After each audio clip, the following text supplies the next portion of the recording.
आप intercaste marriage क्यों कर रहे हो? शादी के बाद बिहार में रहिएगा या दिल्ली में? थू है तुम जैसी लड़की पे कि जात है मेरे और सुमित के बारे में कि जो ये रिलेशनशिप की स्टार्टिंग है वो कहाँ से हुई। मैंने इनके बालों से वो 2-3 फूल के टुकड़े निकाल के रखे थे और उसका लेमिनेशन करा के हाय एवरीवन, स्वागत है आप सभी का हमारे न्यू Q&A वीडियो में। न्यू क्या, फर्स्ट Q&A वीडियो है मेरा, मतलब जो मेरे चैनल पे विद गिनी पांडे पे जा रहा है। वैसे तो हमने विद पांडे पे किया है, लेकिन वो किसी और टॉपिक पे किया है। आज का जो टॉपिक है वो है लव वाला टॉपिक है। बहुत सारे लोगों को जानना है मेरे और सुमित के बारे में कि जो ये रिलेशनशिप की स्टार्टिंग है वो कहाँ से हुई, कौन कैसे मिला, किसने पहले किसको प्रपोज किया। तो पहले तो ये देख लो भाई, मैं दिखा रही हूँ। मैंने आज ही इंस्टाग्राम पे डाला था Q&A के लिए कि जिसके जो सवाल हैं वो सवाल करें, मैं सबके क्वेश्चन का आंसर दूंगी।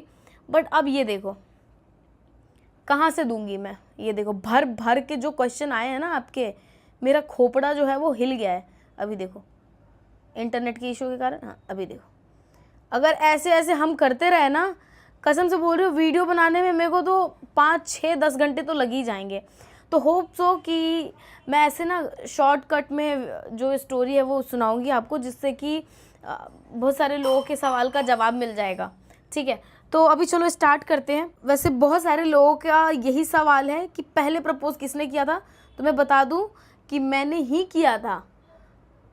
ये जो मेरे पार्टनर हैं वो बिल्कुल भी एफर्ट्स नहीं डालते, ठीक है। हाँ, एक चीज़ मैं बताना चाहूँगी कि ये मेरी फैमिली को लेकर के बहुत ही ज़्यादा सीरियस रहते हैं। सीरियस मीन्स कि अगर मेरे मम्मी पापा को उनकी ज़रूरत है, वहाँ पे वो सारा काम छोड़ के अवेलेबल होंगे। जैसे मेरे पापा को पैरालिसिस हुआ था, आज से 1.5 साल पहले हुआ था विष्णु, 1.5-2 साल पहले हुआ था। उनके घर पे बहुत ही बड़ा फंक्शन था, सोचो कि बहुत ही बड़ा, लेकिन वो फंक्शन छोड़ के वो आए मेरे लिए एयरपोर्ट पे गाड़ी लेकर के। हमारी फ़्लाइट लैंड होने से पहले ही वो वहाँ पे अवेलेबल थे। पापा को हॉस्पिटल छोड़े, ड्रॉप किए, उसके बाद सारा किए। इवन पैसों की कोई दिक्कत नहीं है, फिर भी अपने साथ हमेशा कैश कैरी करना। इवन जब मम्मी की तबीयत ख़राब थी तो अपने 3-3 4-4 शोज़ कैंसिल करना और मेरे साथ रहना प्रेजेंट में। तो मैं इस चीज़ की तो बहुत ही ज़्यादा आभारी हूँ कि वो उस इंसान ने मेरे को बुरे वक्त में कभी अकेला नहीं छोड़ा। और मेरे हिसाब से इंसान अच्छा वही होता है जो आपके बुरे वक्त में आपके साथ हो। खुशी में तो हज़ारों लोग आ जाएंगे, खुशी में तो वो भी आते हैं जो आपकी पीठ पीछे बुराई करते हैं खाना खाने के लिए, समझ सकते हो। तो चलो यार क्वेश्चन पे ध्यान देते हैं, आ जाओ। ऋतिक बाबू 941 का एक क्वेश्चन है कि एक अच्छे रिश्ते के लिए क्या क्या होना ज़रूरी होता है दोनों में। बेसिकली ये पूछना चाहते हैं कि एक अच्छे रिश्ते के लिए दोनों कपल्स में मतलब क्या क्या होना ज़रूरी होता है। देखो, सबसे पहली चीज़ एक दूसरे को समझना। और लड़ाई तो होता है, नो डाउट, बहुत लड़ाई होती है, लेकिन लड़ाई के बाद ना एक दूसरे को मनाना, अपना सेल्फ ईगो, सेल्फ रिस्पेक्ट को साइड करके, ठीक है। हाँ, बार बार आप ही मत झुको, लेकिन झुको। देखो कि अगर सामने वाला बंदा भी झुक रहा है, अगर वो थोड़ा सा एफर्ट्स डाल रहा है तो आप भी डालो। इस तरीके से ही रिलेशन चलता है भाई।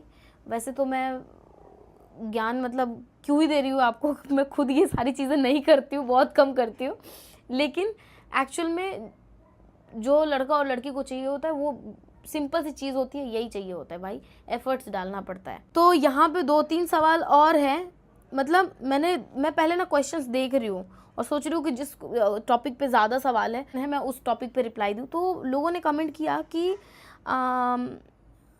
आपने जब हेयर कट कराया तो उनको कोई दिक्कत नहीं हुआ। नहीं, बिल्कुल दिक्कत नहीं हुआ। इवन उन्होंने इतना तक बोला था कि अगर डॉक्टर कह रहा है ना कि गंजे हो जाओ तो कोई दिक्कत नहीं है, हो जाओ। मैं तुम्हारे लंबे बाल जब थे तब भी तुम्हारे साथ था, और आज जब तुम टकली हो जाओगी तब भी मैं तुम्हारे साथ हूँ। सो बेसिकली मैं बोलूँ, हम दोनों के बीच में ना शक्ल का प्रेम है ना पैसों का प्रेम है, ऐसा कुछ भी नहीं है। हम बस एक दूसरे को बहुत प्रेम करते हैं, जबकि हमारा लॉन्ग डिस्टेंस रिलेशनशिप है, हमें कोई फ़र्क नहीं पड़ता किसी चीज़ से एक्चुअल में। अभी .443 का एक कमेंट है, प्यार कैसे हुआ। प्यार ऐसे हुआ कि उन्होंने फ़ोन पे बात करके कुछ ज़्यादा ही केयर दिखा दिया था। देखो बेसिकली एक जो मैं अपने आप को बहुत अच्छी और सच्ची नहीं बोल रही हूँ, लेकिन मैं बताऊँ कि जो एक सिंपल सी लड़की होती है ना, जिसके पास धन दौलत सब कुछ हो, ठीक है, भगवान की कृपा से उस टाइम पे मेरे पास सब कुछ था, तो उसको सिर्फ एक सच्चे प्यार करने वाली केयर करने वाले टाइप के बंदे की ज़रूरत होती है। इन्होंने उस टाइम पे यही किया था। 2 दिन में ही ये फ़ोन करके मुझे उठाने लग रहे थे और रात को फ़ोन पे सुलाने लग रहे थे। तो बस ये 2 चीज़ का मुझे आदत हो गया और मुझे इनसे प्यार हो गया। तो अगला जो सवाल है वो है इट्स कृतिका 0415 की तरफ से, आप पहली बार कहाँ मिले थे?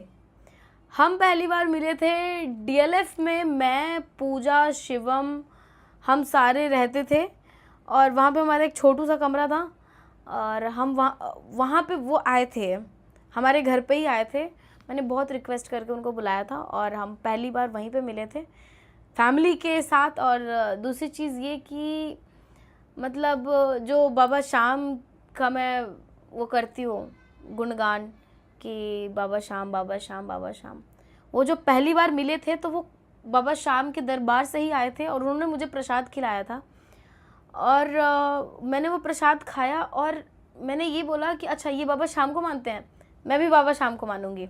तो उस दौरान क्या हुआ कि मतलब मैं बहुत ही ज़्यादा बाबा श्याम की भक्त हो गई और मुझे आज भी याद है कि हम 7 तारीख को मिले थे और 17 तारीख को हम गए थे पहली बार खाटू और मैं उनको मांगने के लिए ही गई थी। मैंने बाबा को ये बोला था कि बाबा या तो इस इंसान को मेरी लाइफ से दूर कर दो, मेरे जहन से, मेरे दिमाग से, मेरे दिल से दूर कर दो, या फिर मतलब ये इंसान मेरे लाइफ में आ जाए। और बाबा की कहीं ना कहीं कृपा है कि आज हम साथ हैं और हम लाइफ में आगे बढ़ रहे हैं। अब मैं एक चीज़ बताती हूँ आपको, ये शायद थोड़ा अजीब होगा लेकिन इसका मैं प्रूफ अभी पता है क्या करूँगी, मैं ना इंस्टाग्राम पे जाके इसका प्रूफ निकालूंगी। ये मेरे उसमें होगा, जो होता है ना कि हम स्टोरी पोस्ट करते हैं तो वो ये हिस्ट्री में होता है, हाईलाइट में जाके मैं निकालूंगी। ये जब पहली बार आए थे ये शो करके आए थे और इनके बालों में ना कुछ फूल लगे थे। तो मुझे आज भी याद है कि जब मैं इनको छोड़ने जा रही थी मैंने इनके बालों से वो 2-3 फूल के टुकड़े निकाल के रखे थे और उसका लेमिनेशन करा के मैंने अपने पास रखा था। इस चीज़ का प्रूफ शिवम है, शिवम ने भी देखा था, सबको पता था ये बात। और मैं क्या बोलूँ, ये चीज़ है और मैं होप सो कि मुझे मिल जाए हाईलाइट में तो मैं निकाल के आप लोगों को दिखाऊंगी पक्का। चलो बढ़ते हैं नेक्स्ट सवाल की तरफ। तो अगला सवाल है रुद्रेश का, शादी के बाद बिहार में रहिएगा या दिल्ली में? पहली बात कि दिल्ली से नहीं है, अम्बाला से हैं, ठीक है। तो दूसरी बात ये कि हम दोनों के बीच में ना ऑलरेडी जो सेटलमेंट होता है वो हो चुका है। मैं कुछ महीने बिहार रहूँगी और कुछ महीने पंजाब रहूँगी, मतलब अम्बाला इसलिए क्योंकि कुछ दिन लिट्टी चोखा खाएंगे कुछ दिन पराठे खाएंगे। तो बस बात ये है कि मतलब जब तक मेरे माता पिता हैं तब तक मतलब मैं अपना घर नहीं छोड़ सकती हूँ। मुझे मेरे मम्मी पापा से बहुत अटैचमेंट है, बहुत ही ज़्यादा। मतलब मैं कभी कभी ये सोचती हूँ कि भगवान काश मैं लड़का होती तो मैं ज़िंदगी भर अपने माँ बाप का ध्यान रख पाती। बस बुरा इस बात का लगता है कि मेरी माँ ने मुझे सिखाया है कि शादी के बाद जो तुम्हारी सास होगी वही तुम्हारी माँ होगी और जो तुम्हारा ससुर होगा वही तुम्हारा पिता होगा। तो मैं उनकी बातों को साइड नहीं कर सकती हूँ, लेकिन हाँ मेरा जो कर्तव्य है वो मैं पूरा निभाऊंगी। मेरी ऑलरेडी सुमित से बात हो गई है कि शादी के बाद मैं कुछ टाइम के लिए बिहार रहूँगी, जैसे 2 महीने बिहार और 2 महीने दिल्ली, क्योंकि हमारे यहाँ का एक रिवाज है कि जो माता पिता होते हैं वो बेटी के घर का ना पानी पीते हैं ना अन्न ग्रहण करते हैं। तो या तो मुझे ऐसा करना पड़ेगा कि अगर मैं चाहती हूँ कि मम्मी पापा मेरे साथ रहें तो मुझे एक खुद के पैसों से, स्वयं के पैसों से घर बनाना पड़ेगा जिसमें मेरे मम्मी पापा आ सकें। वो भी नहीं आएंगे यार, आपको तो पता ही है कि गाँव के पेरेंट्स कैसे होते हैं। तो चलो बढ़ते हैं अगले सवाल की तरफ। तो अब मैं देने वाली हूँ एक ऐसे सवाल का जवाब जो कि 100 से ज़्यादा लोग मेरे से पूछ चुके हैं, चाहे मेरी इंस्टा की वीडियो हो, चाहे मेरी यूट्यूब की वीडियो हो, चाहे फेसबुक की वीडियो हो, चाहे ये Q&A हो, इसमें सबसे ज़्यादा अगर सवाल आया है तो वो ये कि आप इंटरकास्ट मैरिज क्यों कर रहे हो। खास करके कुछ ब्राह्मण फैमिली के लड़कों ने मेरे को कमेंट किया है कि तू ब्राह्मण फैमिली की लड़की है, छी थू है तेरी जैसी लड़की पे, कि तू अपने से नीचे कास्ट में जा रही है, ये कर रही है, वो कर रही है। मतलब बहुत ही वाहियात किस्म का कमेंट उन्होंने मुझे किया है। देखो, मुझे उनके कमेंट से घंटा फ़र्क नहीं पड़ता, क्योंकि मैं एक इंसान को उसके कास्ट से नहीं, उसकी इंसानियत से जज करती हूँ। और ये मैं इसलिए नहीं बोल रही हूँ क्योंकि मैं खुद एक इंटरकास्ट मैरिज कर रही हूँ या ऐसा वैसा, नहीं भाई, ऐसा कुछ नहीं है। मेरी फैमिली में ना कुछ लोगों ने सवाल उठाया था मेरी मम्मी से कि आपकी लड़की दूसरे जात से शादी कर रही है, आपको कोई दिक्कत नहीं है। पता है मेरी मम्मी ने क्या बोला कि जैसा सुमित है ना वैसा इंसान आप अपने जात में ढूंढ के लाइए, हम कर देंगे वहाँ पे उसकी शादी। बात यहाँ जात की नहीं है, बात यहाँ इंसानियत की है। अगर सुमित का मैं रूटीन बताऊँ आपको तो वो ऐसे हैं कि सुबह पहले तो मुझे फ़ोन करके उठाना, पहला अब उनका अब हो गया, जब से मैं उनके लाइफ में गई हूँ ये उनका पहला रूटीन हो गया है। फ़ोन करके उठाना, ब्रश करना, तुरंत शावर लेना, मंदिर में जाके पूजा करना घंटों, उसके बाद ब्रेकफास्ट करना। ठीक है, वो अपने माँ बाप की केयर करते हैं, इवन मेरे माता पिता की केयर करते हैं, वो मेरी केयर करते हैं, अपने भाई बहनों की केयर करते हैं। वो एक ऐसा सिंगल इंसान है जो मैंने अपने लाइफ में मतलब एज अ बेस्ट पर्सन के रूप में देखा है। सच, अपने बाप गिर गया, सॉरी। देखो मैंने सच बोला इसलिए मेरा फ़ोन गिर गया ना। ये होता है ना कि जब इंसान सच बोलता है तो ऐसा होता है। तो गाइस, अब इससे ज़्यादा मैं क्या ही बोलूँ, मतलब प्रमाण को क्या देने की ज़रूरत नहीं होती, सबूत। तो मतलब सच्चाई को सबूत देने की जरूरत है। ओके, तो बस मैं यही बोलूँगी कि सच्चाई को सबूत देने की ज़रूरत नहीं पड़ती। और रही बात लड़ाई झगड़े की, तो हमारे बीच में बहुत होता है, बहुत ज़्यादा ही होता है।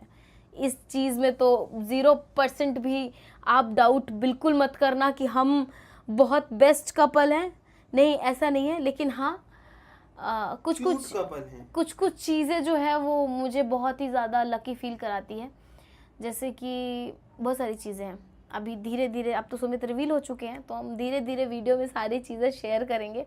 अभी भी आपके मन में कोई सवाल रह गया है तो कमेंट बॉक्स में आप लिख देना, मैं पर्सनली आपको रिप्लाई दे दूँगी, ये मेरा प्रॉमिस है। आज का वीडियो आपको कैसा लगा कमेंट करके बताना ज़रूर। और मैं फिर से बोल रही हूँ, अगर आपके किसी सवाल का जवाब मैं नहीं दे पाई तो सॉरी, बट प्लीज़ कमेंट करना, मैं रिप्लाई दूँगी। सो गाइज, इस ब्लॉग को, इस Q&A वीडियो को यहीं पे समाप्त करते हैं। मिलते हैं जल्दी वीडियो के साथ, तब तक के लिए बाय बाय, लव यू।